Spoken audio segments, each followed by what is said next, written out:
This podcast is brought to you by the Association for Coaching, the world's leading international professional body, which is advancing coaching in business and society worldwide. I'm your host, Claudia Day, and in this new series, I'm delighted to introduce you to expert coaches and thought leaders who share their passion for generating self-awareness through insight tools. Our aim is to inspire and explore with you some of the most impactful tools available to us coaches and leaders. Hi everyone. I want to welcome today Gamu Matarira and Nicola Strong, who are joining us to talk about the journey they're on now. Usually in most podcasts, of course, it's the past that we're looking at and what they've done. But in your case, it's very much the present and the future. So Gamu and Nicola, can you introduce yourselves and tell the audience a bit about yourselves? Sure. Thanks, Claudia. So I'm Gamu Matarira. I am the founder and CEO of Gen A Consultancy, and I'm also the co-founder of African Leadership Global. African Leadership Global is a data and training company where we take a fresh perspective on the diversity of intelligence, including data from the global south. So I am a consultant, I'm a coach, I'm an educator, and I'm also a speaker. And I like to call myself a hybrid professional because I've basically taken the culmination of all my experiences in different sectors across the years to put them and focus on how we can improve and progress matters in the African continent. Hello, my name is Nicola Strong and I'm the Managing Director of Strong Enterprises, but I'm also the co-founder of African Leadership Global, so I'm the CTO. I've been working as a management consultant, change consultant, coach and trainer for some years now. And I've been lucky enough to be able to travel to several organizations around the world to do that. So I'm particularly interested in how humans relate through technology, how data is being used to develop our understanding of ourselves. I look at team adaptability and certainly new technologies that we can work through. So the particular interest I have in this area, in terms of this project, is how we can understand the profiles across a particular country or continent and see how that can develop in interesting ways. So, for example, I'm with the Alan Turing Institute looking at trustworthy digital interests, particularly for the Global South. Can you tell the audience a bit more of what you're doing and the journey you're on? Absolutely. Thanks, Claudia. So I'm Gamu, and basically Nicola and I got together almost 2 years ago looking at what is actually going on in terms of leadership on the African continent. This has come from our varied experiences. So I myself being the founder of Gen A Consultancy, which is an Africa-facing organization where we're looking at connecting the global north with African businesses and business leaders. What we wanted to look at was what are the gaps in terms of creating equitable partnerships between the rest of the world and Africa, and what are the real and perceived barriers, quite frankly. So we got together to start exploring this through a project that we call the Stories of African Leadership. And we built teams in South Africa, Ghana, and we ourselves took care of the diaspora here in Europe, in the UK and Europe. And the whole idea was to have local representatives who could actually speak to the local communities and actually capture what their stories or what their versions of what good leadership looks like actually is. And this project was ran in 2024 across all three countries, South Africa, Ghana, and the UK. And what we were able to land on in the end was all this rich data that shows us the nuances of what leadership looks like from a South African context, from a Ghanaian context, according to the diaspora population. And what you can start to see is the commonalities, the differences, the perceived differences, and just lots of different trends across the three jurisdictions, which is quite exciting. That's fascinating. And of course, we're going to cover some of those differences and some of those things that you found in this research. Absolutely. Can you tell the audience how you found leadership to be different or similar in the continent? Okay, so the first thing I want to say is we are focused on sub-Saharan Africa. Obviously, Africa is a big continent, but it's very important for us to state that we're looking at sub-Saharan Africa. And one of the biggest results that we're looking at, or the biggest areas, domains we're looking at to compare was how Africans see themselves as leaders individually and within the group. And what really came through is that a lot of African leaders see themselves as caretakers of their communities, right? And being community orientated means that there is a head of the group, there is a head of a family, a head of a community. But regardless of that, decisions are not made in a hierarchical order. They're made having heard the opinions of the group that that head is actually in charge of until they reach some sort of a consensus.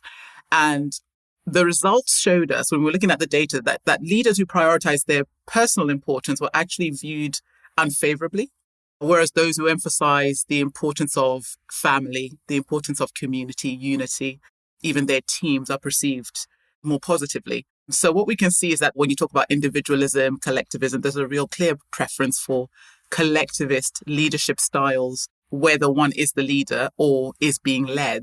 So when we compare that from between South Africa, Ghana, and the UK diaspora, in fact, we had the diaspora across Europe, not just the UK, that theme came through quite strongly. It didn't seem to matter which part of Africa people are from. That theme really came through quite strongly because I think what underlines it is this role of respect within the communities. And we can align that when we're talking about respect in the workplace. So I think the way workplaces today are organized, there is clear hierarchy. Of course, some organizations are far more progressive in terms of the kind of structures that they have in the workplace. But I think when it comes to the expectations of how one operates in a professional realm, there is an understanding of hierarchy, but there's also a yearning to have leaders that listen, allow those diverse perspectives to be taken into consideration before decisions are being made. And there is a sensitivity when that doesn't happen. I think that kind of came through quite strongly in the stories where people felt they feel marginalized or left out of important conversations.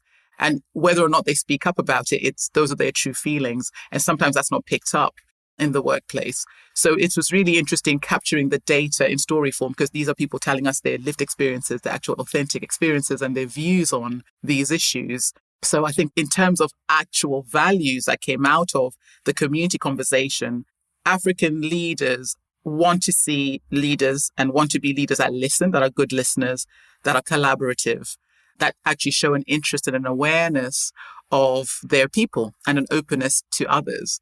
So that's one area. We also looked at conflict resolution and the leaders' actions. Feel free, Nicola, to join in. Yes, I thought that was actually quite interesting. Part of this whole project was the individuality of each of the areas, each of the regions, and the sort of differences of different communities. And what I think is really important about our work is that we're looking at different areas quite specifically around what's particular to them. In terms of conflict resolution for the two countries that we were looking at, Ghana and South Africa, there seemed to be a very strong interest in 35% of people really wanted to take action. They wanted to resolve it very quickly, and often with a form of collaborative or listening in terms of their resolution plans. So I think what was really useful for us to see was that actually they wanted to listen, they wanted to empathize before they made a decision in conflict resolution. And I think in terms of business, because that's what we're looking at, business and how people lead in a business environment, that is quite critical. That is fascinating. It sounds like a great environment that they are able to create then through this way of leadership. You also mention in your work other core values or that they have, such as storytelling, oral tradition, collective responsibility. Do you want to tell us more about these? Sure. So when you look at a traditional or typical African family and just how families operate on a day-to-day basis, I think oral tradition, it's something that we talk about, but it's always so interesting in terms of who's speaking, right? So from a Western standpoint, it's quite fascinating to say, oh, this is real oral tradition or passing down stories. But I think from an African standpoint, I can speak of my own father, for example, he was always teaching us through storytelling. Whether it was a story of his own life, a story of somebody else that he knew, it was never sort of a direct, do not do this, do this or do not. It wasn't how-tos. It was learn from other people's experiences. So I think that's really interesting that in the West, we are only just looking at storytelling as, oh, actually, this is a real viable way to get insights into how people feel, how people behave, understanding a community of people. But this has been happening for hundreds of years in the African cultures. So I think the storytelling tradition is so important because what it does do, it instills in each individual this natural feeling of being a mentor to somebody else. When someone has taken the time to teach you how to be a better human being, a better citizen, a better community member, it's your responsibility to teach somebody else. And you're not told to do that. It's almost inherent that that's what we do. And I think part of the issue is it's not documented, right? Because it's an oral tradition. You don't see this written down because it's just cultural. And I think there's an awareness now that actually it might be a good idea to write some of these things down, to pass them on from generation to generation so that they're not lost.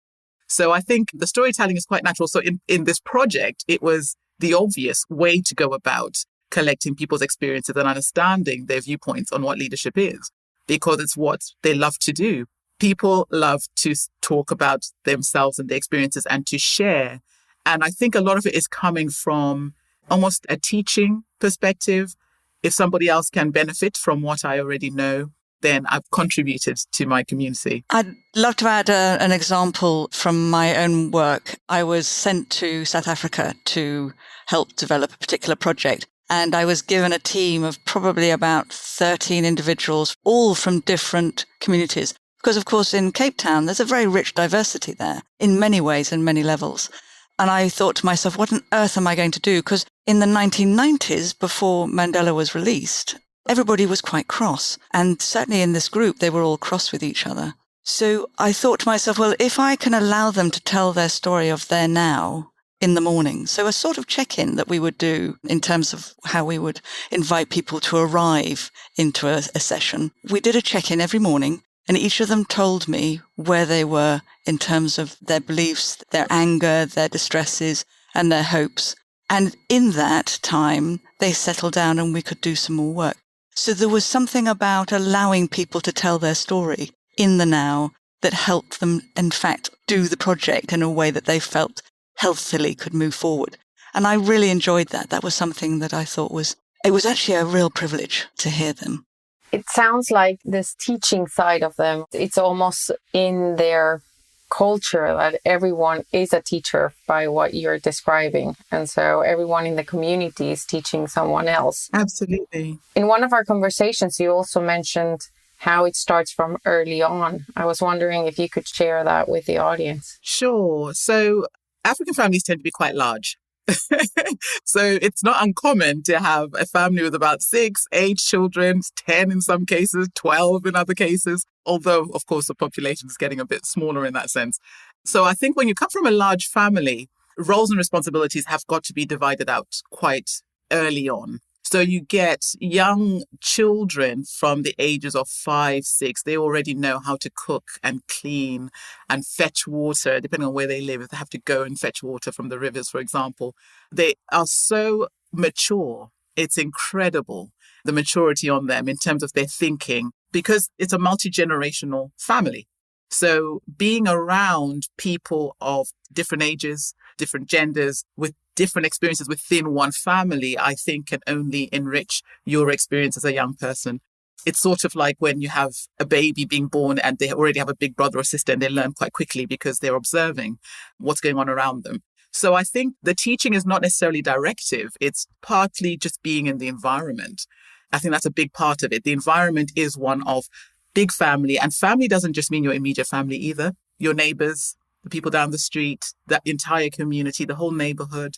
It's an open door policy. So it's people come in and out of your homes. And unlike here, we say, oh, actually, I wasn't expecting you.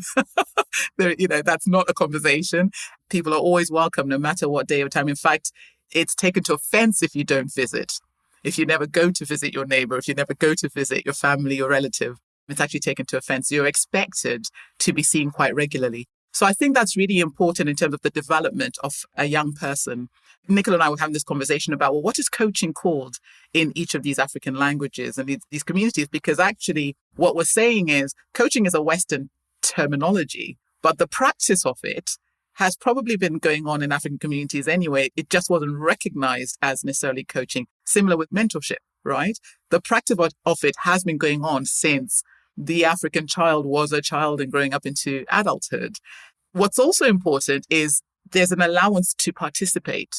So no one will take offense if you enter their space in attempt to support them, help them to talk about whatever it is, the challenges that they're going through.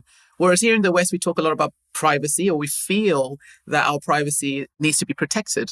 So that's a completely different end of the spectrum, whereby if you're given the permission to participate in somebody else's life, and then you want to participate, but it's an unspoken permission in an African context. When you get the African, if you speak about the diaspora, for example, and you speak about Africans in a Western context, you notice that there is also a need to get that permission to be able to participate, express oneself. They need to be able to find their voices in an unfamiliar space.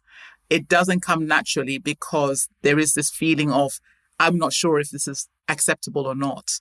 And you're learning a new set of rules when you're outside of your own context. That's actually quite an interesting observation. And this is where we talk about, are we actually tapping into the authentic person's experience, or are some of the behaviors being driven by the environment that they're in? And therefore, there is an incomplete picture of who this person actually is and what value they actually can bring to the table, because there's a lack of understanding of their set of norms when they're in a foreign context. Thank you for bringing to life all those differences and those small things that make such a big impact and difference. Of course, in this podcast series, part of what we were looking at were different assessment tools that could help a coaching conversation. However, the reason we're having this episode is to try and understand what does that mean when someone goes with a Western assessment tool to one of these countries, or when you are coaching someone who's a diaspora in Europe or somewhere else, so outside Africa. And I guess this translates to any culture. So when you are taking these assessments to a different culture, or when you are coaching someone who is from a different culture, how to go about it. And so it would be great to hear from you what this means for a coach in general. Claudia, that's a really good question. I think one of the things that has really struck me when I was working in Africa, in this particular case in Nigeria, I found that what the trainees or the people attending the courses or being coached would attempt to respond. The assessment tools would be identifying their Western traits. So whatever they were doing in terms of their learning, they were relating very much to that Western ideology. And I found that really interesting. But when I was asking them, well, actually, what would you do in your community to resolve this particular issue or this particular opportunity? And that is when I saw the difference. The idea that they had around how they would respond to it was actually quite interesting. It was lively, it was fun. They wanted to convey a sort of message in quite a different way. And I think that is really important. So yes, let's use those models, the assessment models that are built from a Western framework, but at the same time understand that you're only getting part of an individual and that actually you need to ask the question about that. Now, we've been looking at other assessment models that are coming through that are Africa-facing, and they are, in fact, quite interesting, and we need to do a lot more work around that. But I would certainly invite coaches to understand that they're only getting half the story or even a third of the story of somebody's way of being. And I suppose an awareness of your own preferences as well in relation to how their preferences are working. So you're not only as a coach looking at part of them, you're also looking at your own biases in the way that you're receiving that information, the lens through which you're choosing to see them. And I think a lot of coaches do have that awareness. I think that's one of the strengths of a coach, that in listening that they have that way of being aware. But I would invite people to be even more aware. I think allowing the biases in the context to understand the way you listen and what you hear is going to be an ongoing question for us as we work through this project. So at the beginning of this project, I think I would like to explore much more how models relate to an African way of being, and perhaps come back to you when we talk again about how that works. I think also if you think about what the cultural norms are for you as a coach against the cultural norms that you are invited to listen to, I think that would be quite important to explore. And I think there's something about the roles that Gamu talked about, where somebody is a mother in the community and how they would interrelate, how a leader would relate. And not all leaders are consultative. Some of the communities are very much hierarchical. So they'll have a different way of approaching things. And I think that's quite important. And I think of that phrase, do we all see blue? So in other words, I think I see blue, but actually you may be seeing green. So we all know it's blue, but we actually have a different way of seeing it. And I think that can be extremely useful for a coach to consider. Thanks, Nicola. Can I just add that when coaches are working with, say, the diaspora population, just to be aware of that duality, that that person has an African culture, but they're also working in this Western context. And I suppose the question to be asking yourself is, well, how do you work with that duality? It's not just the first layer that's presented in front of you that represents the person or the array of issues or challenges that the person is working with. There's a deeper layer there because of the nuances, because of potentially the experiences from their African background as well as the Western background that they themselves may not even understand where one stops and the other one starts, for example, or even just the interrelatedness of the two. They may not have explored that themselves. So that's quite complex, not just for the coachee, but it's also something that I think the coaches just need to be aware of and think around ways of managing that scenario. One of the things I also found quite interesting, we asked those people who kindly, and actually I would like to thank all of those people. If you're listening now, thank you for your story. It's a very important part of this research, and we're very grateful to everybody who made a contribution. When we asked them about their sources of wisdom, we found actually that practical experience had the highest score. And I was quite intrigued by that. I was expecting them to say traditional wisdom, but they didn't. They said practical experience. But they also said that there was not so much academic learning, fascinatingly. So for a group of people who we think actually had a lot of them had got degrees, a lot of them had qualifications from abroad. So I was expecting academic learning to have a higher ratio, but it didn't.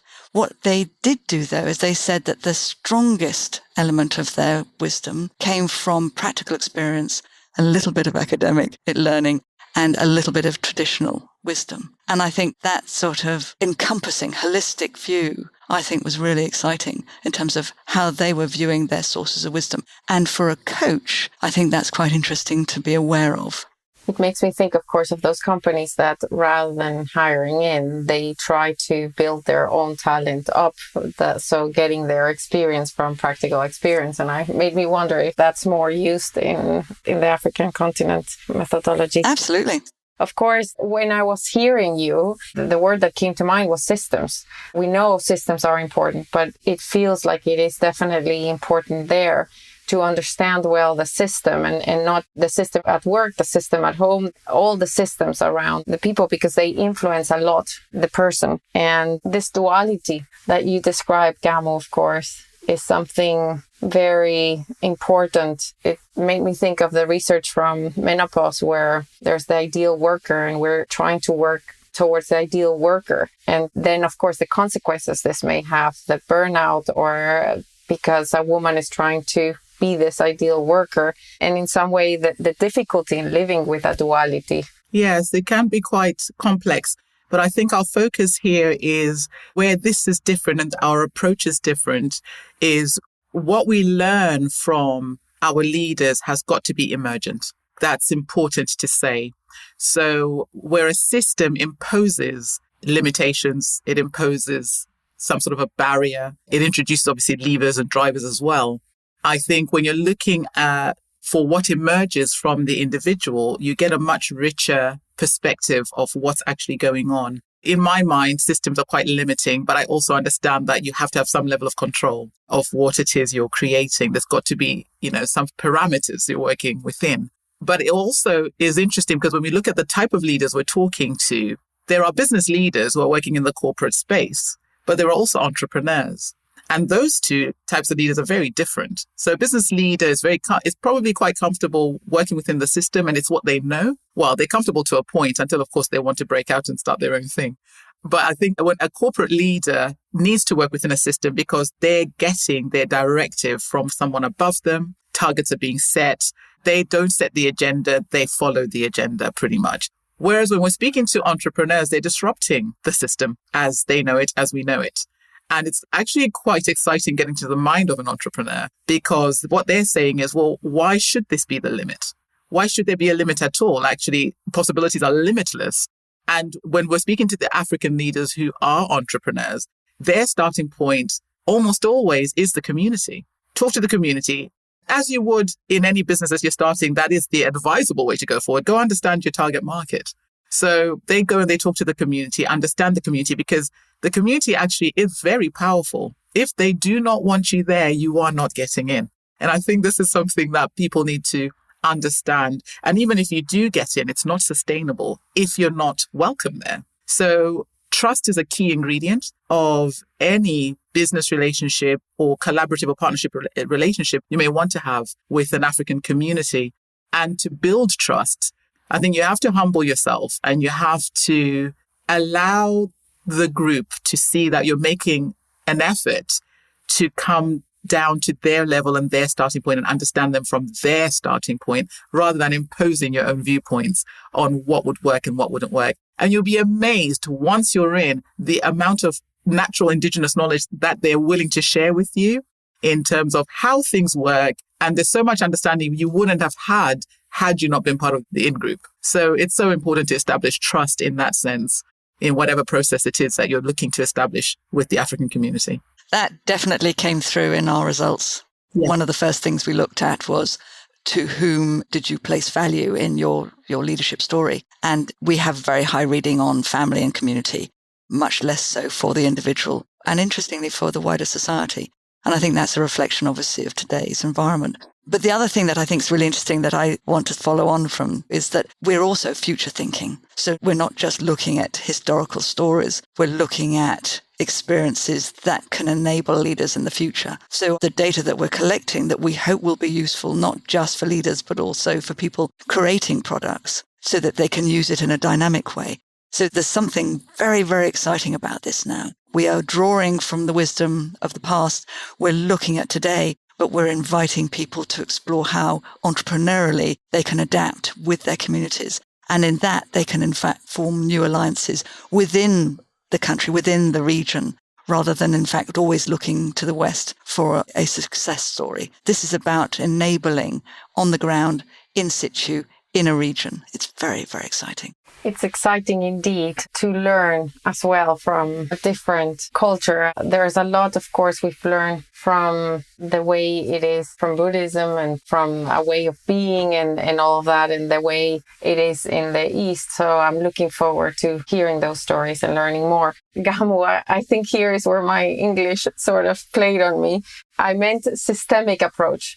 So not so much the system, but I guess it's interconnected. But of course, as a coach, it is important to pay attention to the whole systemic side of it and really go into the wider, not just the individual, because they are very influenced by everything around them. Absolutely. In our previous conversation, we were talking about the version of the person you would actually meet. So if you were coaching that individual, say in the UK, where they are very integrated in the UK environment, you might get a completely different picture to if that person got on a plane and went and visited their family back home, because suddenly the unspoken rules apply and they fall in line. And I don't mean it in a restrictive way, but it's sort of an understanding of what is expected of me amongst my African family. And that is actually quite a strong force. When I visit Zimbabwe, for example, I do notice I'm far more aware of the community of people around me. And it's a huge community, which is nothing like my community here in the UK. And this is a community of family before I even meet my friends. And there are all these traditions that you start to embrace, asking your grandparents how they are by getting down on your knees and clapping your hands. And you automatically do that, even though I haven't done it for years. If I haven't been there for years, you automatically do that. You automatically kneel and give them a dish of water to wash their hands before they eat their food. They automatically eat first before you do. And these are things I don't think about in my own household here in Bristol. So it's actually quite interesting how the environment really does influence our behaviors. And from a coaching perspective, this is all about creating conversation and debate. So it's about raising the question, what are the right questions to be asking? How do you allow the person to connect with their whole self, regardless of where they are in the world? I think that's quite tricky, but I hope it can be done. I'm going to put you in the spot, both of you, and brainstorm with you. What would be some coaching questions that you feel could be brought into a conversation when there is a cultural side to it? I'll let Nicola go first. I think from my experience working there, I'm so on input mode, so I would much prefer to hear what they think. Now, that's sometimes quite difficult because they're wanting, what I found is there was an emphasis on wanting to know what I thought first in order that they could adapt to that. But it's having the strength to give them space to speak. So I think the first thing I would say to a coach is give them space to think and to speak and to have a perspective that is authentic to them and not what they think you want to hear. And in creating that space is quite hard because they will be very resilient and want to know what you think. So I think that would be my first thought. Make quite sure that there's plenty of space for them to think. I think also there's a curiosity about who they are and their relationship with either their community or with the earth, with the environment, so that you're getting a sense of who they are as an individual. And I would invite that to be in the conversation first too. And then you can get into the more of the business of the day, of the coaching day. I would also add language. So we talked about the coaching tools that are on the market at the moment that coaches are using. Do not assume because I understand the word and you understand the word that we understand it the same. So the question I'd be asking is, before exploring a concept, what does this concept mean to you? When you hear this word, what does it mean to you? That's one way of asking. Another way is just get the person's story and almost allow them to pull out the key concepts. So rather than starting from a tool that sort of you impose on somebody else, perhaps hearing from that individual and almost trying to gauge what they believe is important or how they position themselves on a spectrum, for example, and how they define that. Because I think sometimes we assume that we all speak English, so we must be speaking the same English, but we're not. If you ask everybody to define the word leadership, you'd probably get a different answer. If you ask everyone to define the word coach, you'd probably get a different answer. Consultancy is another one. Completely, I get different answers in different parts of Africa of what that actually means to an individual. And you realize we're not actually speaking about the same thing. So it's getting to, how do you get to the one language, the language that we both understand before we dive deep? I think also I found, certainly in this particular project, I found myself wanting to go back to the original philosophies. I mean, some of the tremendously successful civilizations, certainly in the early Middle Ages, were enormously powerful and stretched right across the continent. And each of those civilizations had clear, and we still use some of the philosophical beliefs from those civilizations. I invite them to think about whether, in fact, they do have a connection with that and what is the strengths around that. So there are some really important elements where they have been, I think, very wise and very, very capable.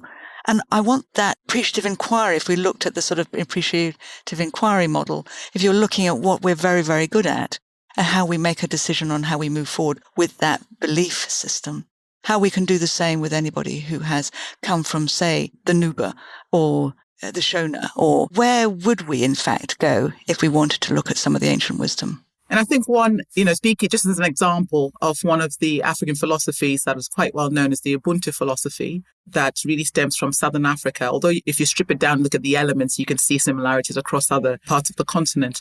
And Ubuntu basically says, I am because we are. So I'm not self-defined. I'm defined in relation to the people around me, the people that made me and the people that I connect to. So it's about really seeing each other, and it really draws into the humanity, our humanity, not our status, not who you perceive me to be. And it's about removing the stereotypes and any limiting beliefs around who you believe I am or who I believe you are. So some of the core ingredients of that is really about connectedness. It's really about espousing compassion, being caring, how we co-create solutions. I am not better than you. You are not better than me. And that is a very strong African philosophy that a lot of Africans live by on a day-to-day basis. And it also emphasizes that interconnectedness with nature as well, in terms of mindfulness and being intentional. And one of the things I think I pick up when I'm speaking to a lot of African leaders, when they really sit with their inner voice, is they're really connecting to their ancestral wisdom. That's where a lot of the wisdom is coming from. And it's something that's quite inherent. And this is why I say Africans are healers, natural born healers. Whether or not they're aware of it, there is a healing power that comes through voice, wisdom, behavior, that caring, compassionate, empathetic behavior. And there is a way of seeing the world that an African holds that is very positive and progressive and about community and unity, and really quite the opposite of destruction and segregation and discrimination and harassment. So to me, it's very interesting that these are lived values. They don't need to be defined in the African, they're actually lived values. And we're grappling with it in the West in terms of, how do we make sure we have less harassment cases and less discrimination cases? But it's still happening in large volumes over here. So surely there's something we can learn from people that actually just live those values and have less of those problems, right? I'd like to add to that then if you're asking somebody a question or you're inviting them to think through something, it might be that actually they would normally have done that in consultation with their immediate community. So you're asking them to make a decision where they haven't actually had the chance to consult and review and reflect in the way that they would have done normally. So some questions need a group view. So I suppose when you're looking at team development or team coaching, is there an element of that in fact they'd feel more comfortable resolving an issue in that environment, some sort of council where they can reflect on a question that they want to put to the whole group? And I think that's worth considering as a coach. Are you asking a question that actually they don't feel comfortable answering individually? Well, thank you for giving us this deep dive, or I wouldn't say deep dive, but a glimpse, a view of this deep dive that you are doing yourselves into the difference or the characteristics. And as you say, there are many countries and they're very different among themselves, even within a country. So there's a lot to do, but to bring this to light and bring it to that we can learn from that side of the world. And I guess, and for bringing to this podcast, this notion of individuality and the differences that we have as well, taking into account culture. And when working with any of these assessments, of course, taking into account that they were developed with a Western hat on or with Western theory behind them mainly. Of course, there's some that take into account more the rest of the world. And they have been applied in many places, and I'm sure they've been adapted as well. But to, as a coach, of course, have this view in mind of the differences that can be there. And as you say, there's many scenarios that could be happening in our coachee. So thank you for that. Is there anything else that you would like to share with the audience about the topic? Yes, I think, first of all, I'd really like to encourage people to join our LinkedIn group. We are seeking to explore and encouraging debate. Our hope is that we are creating questions that bring the community together for them to explore, resolve, experiment with. And so you're very welcome to join our African Leadership Global LinkedIn group. That would be fantastic.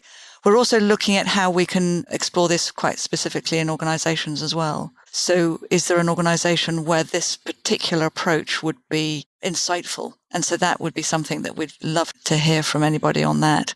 And I think also those of you who have a story of African leadership, that would be something that when we start our next phase, we would be interested to collect more stories. Because I think the diaspora, particularly the diaspora, are the bridge. They provide not only insights into that duality, the insights on how they work, live and operate in the Western world, but also have deep and profound links with their own communities back on the continent. So I think that collecting stories, and again, thanks to all those people who've already given stories. I have to say that some of the stories have really, really influenced me in how we look at the whole exciting project in this particular case. So absolutely, really, really privileged to do that. I don't know, what else, Gamu, would we like them to talk to us about in terms of the audience? I think we are wanting to connect with the coaching community because the coaching landscape in Africa is growing. I always say it's a blue ocean. It's there to be explored and tapped into. But as we're inviting the coaching community in, we're inviting you in a way to understand the different groups of people on this continent. They're amazing people. I'm all about collaboration and partnership opportunities because I think we can all learn from each other as much as we are trying to learn from the African landscape in terms of how, for the rest of the world has something to teach Africa too. I think it goes both ways. So it's just inviting people to keep an open mind about the spaces within which they're approaching or they're entering with their coaching profession, to think about possibilities in terms of, I suppose, engaging more deeply with the African community, whether it's in the West or it's on the continent. There is a growing number of coaches coming out of the continent as well. And I think everybody can learn from everyone. So, as Nicola was saying earlier, it is really about creating spaces for debate and discussion. And how can we have more of that? I think I would love to see more of this kind of thing happening.